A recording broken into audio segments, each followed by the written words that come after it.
Hey guys, Greg Christensen with Grandview Livestock here today. The sun's shining.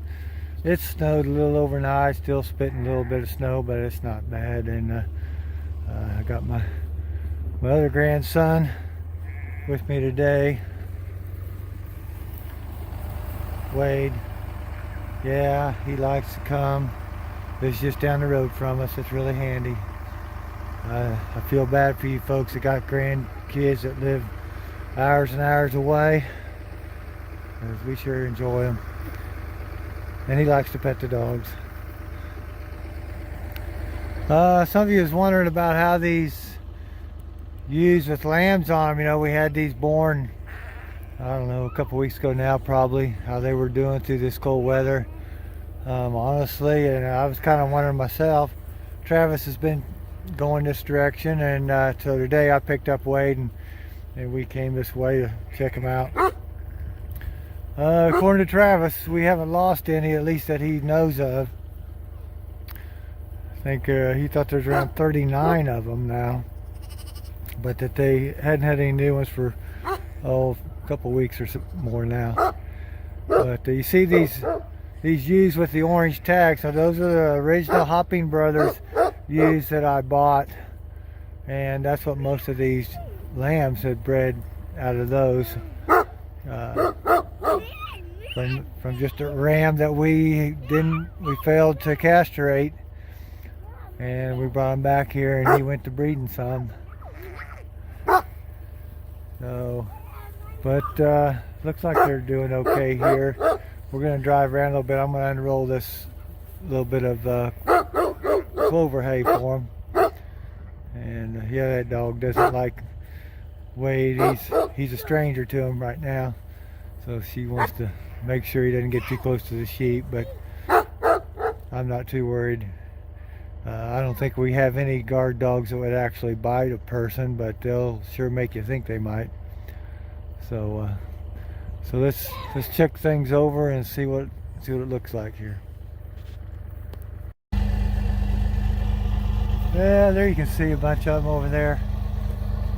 I mean, surprisingly, they don't look too bad, though. I don't know if I'm going to be very successful counting them. They're hard to count on a good day, but they seem like they're all doing fairly well. They probably get underneath some of those big cedar trees there.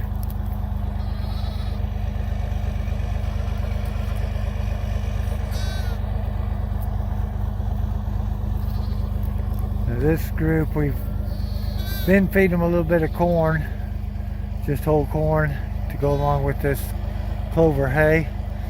And so we're going to continue to do that. What I was telling you with don't change your diet when the weather gets bad. That's not the time to change your diet. Just keep on doing what you've been doing. And if you want to change your diet, then wait till your weather's better.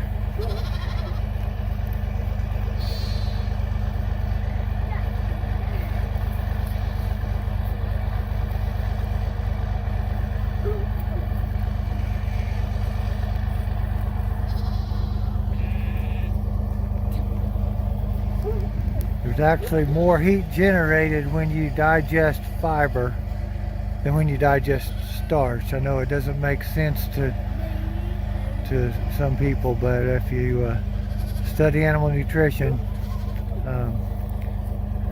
and that way you're not changing things either when you're kind of already under the stress of the weather. So don't run out there and dump a bunch of corn on days that you think it's really cold and you're just going to start feeding them some starch. It's really not the thing to do.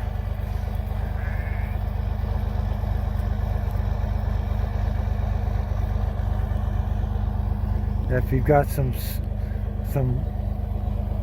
energy that is fiber, like dried distiller grains has a lot of energy in it, and it's a fiber. Cotton or soybean hulls.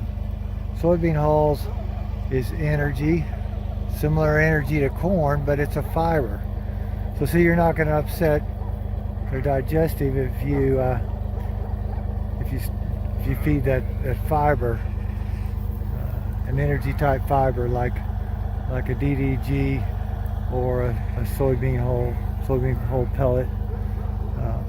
That'd be your safest way to do it if you want to give them a little energy on a colder day. But if you haven't been doing that, I'd just say just do what you've been doing. Don't change your diet in the middle of a winter storm. Well, let's go to another group. As you can see, the highways are still kind of snow packed. They'll probably thaw out pretty good here soon. The sun's shining.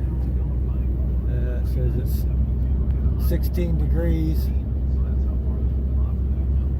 It's warmed up quite a bit. I don't remember if it was 6 or 8 when we come out this morning.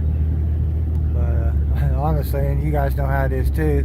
Been so cold, you don't see the sun, and the sun comes out, and even at 16 degrees, it don't really feel that bad. I got the window open right here, and rolling down the road here. But yeah, it's good to see the sunshine, isn't it, guys?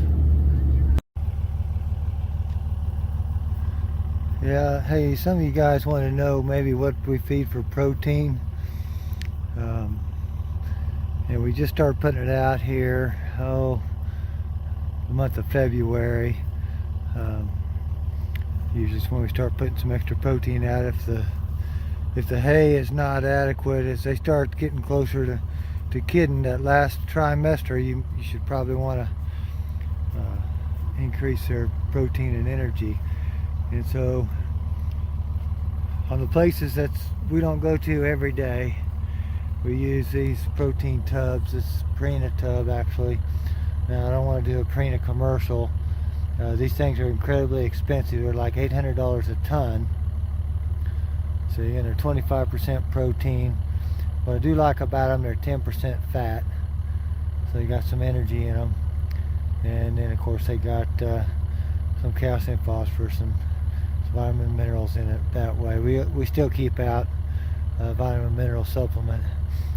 But we'll take these over here because, well, this place is 6 or 7, I don't know, maybe 8 miles from home. We don't want to have to come here every day. It's labor intensive, and it of course takes fuel and time on our trucks. But so we'll put these out when they hit that last trimester of pregnancy. And we'll start up in there like these. We've been bringing them some clover hay. Now these tubs, they eat them pretty good. I don't know how long these have been out, and we need to bring some more over here. But with the weather the way it is, we run out. And when we bought these, the deal was they deliver them to us, but the weather's been bad. The roads have been really not desirable to pull a truck and a trailer on. So I didn't ask them to. We would bring over just clover hay when we come here. But yeah, you should probably look at something that you can put out something with some protein and some energy.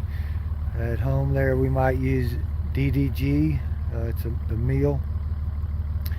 We're going to be there. They're right close to home, and we can do that more in an everyday situation. And it doesn't take very many buckets for the animals we have there at home either. But that's what we're doing here. See, you can probably buy DDG. I know it's higher than it was before. The grain market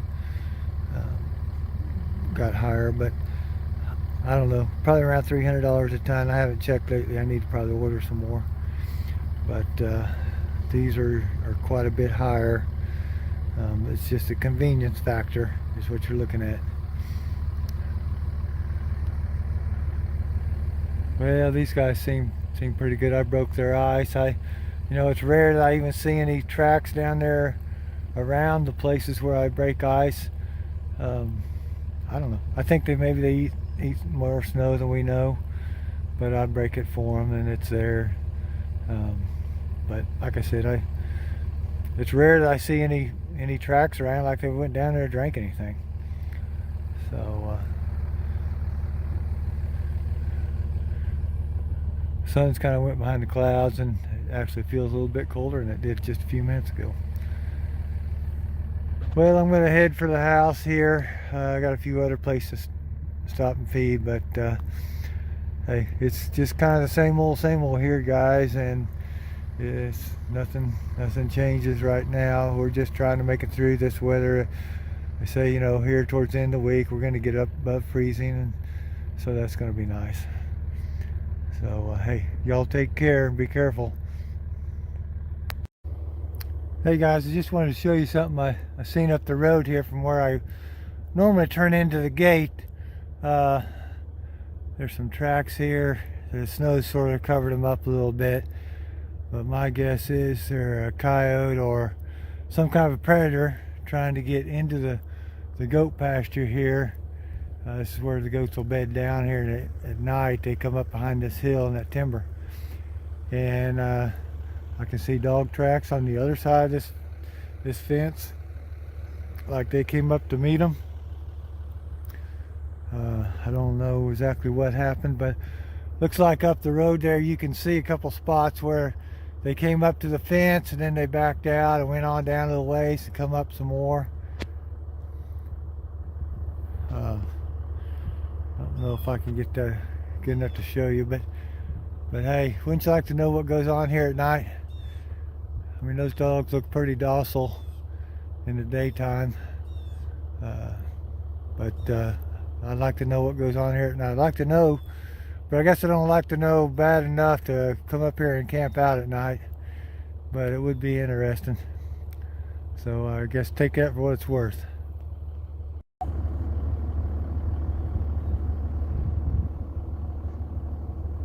There you can kind of see it. That's be where the goats would bed down at night. This is where something was coming up and thinking about coming into the pasture. I'm sure they came in from over here. You can see some coyote tracks there coming out of that deep timber. Yeah, I'm sure there's, who knows, even there's a little lake community up the road there. It could be stray dogs roaming around. Could be about anything. Yeah, if only he could talk. Tell me what's going on around here.